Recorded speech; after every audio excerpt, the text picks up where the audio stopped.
Voici ce qu'on ne vous dit pas. Avant le féminisme, un seul salaire suffisait pour faire vivre toute une famille. Madame restait à la maison, s'occupait des enfants, monsieur travaillait.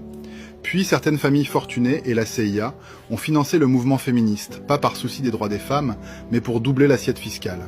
Quand les deux parents travaillent, l'État prélève l'impôt sur le revenu sur les deux au lieu d'un seul. Résultat, les recettes fiscales ont doublé du jour au lendemain. Mais voilà la véritable escroquerie. Si les deux parents travaillent, qui élève les enfants? C'est le système scolaire qui s'en charge. Et qui contrôle ce qu'on enseigne à l'école? Les mêmes élites qui ont financé le féminisme. Du coup, elles taxent les deux parents et formatent les cerveaux des enfants. C'est le système parfait. Les familles fortunées l'ont compris il y a des décennies. On a vu Gloria Steinem collaborer avec des organisations financées par la CIA dès les années 1960. La Fondation Rockefeller, la Fondation Ford. Toutes ont subventionné les programmes d'études féministes et les associations.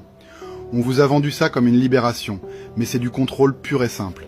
Vous passez d'un salaire qui permettait d'avoir une maison et une famille à 2 salaires qui peinent à payer le loyer. Pourquoi ?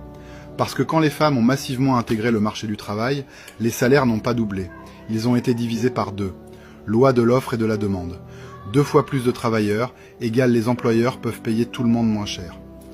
Aujourd'hui, les deux parents travaillent plus longtemps pour moins d'argent chacun. Et ce sont des inconnus qui élèvent vos enfants. Vous appelez cela le progrès ? Nous appelons cela le plus grand transfert de richesse de l'histoire. Avant le féminisme, un parent pouvait rester à la maison. Maintenant, les deux doivent trimer juste pour survivre. Et vos enfants passent 8 heures par jour à être éduqués par l'État. C'est pour cela que certaines familles fortunées font souvent en sorte qu'un parent reste à la maison quand c'est possible. Elles ne font pas confiance au système pour élever leurs enfants. Le féminisme n'a pas libéré les femmes, il a asservi les deux parents. Et ceux qui l'ont financé sont ceux qui profitent de votre travail et contrôlent vos enfants.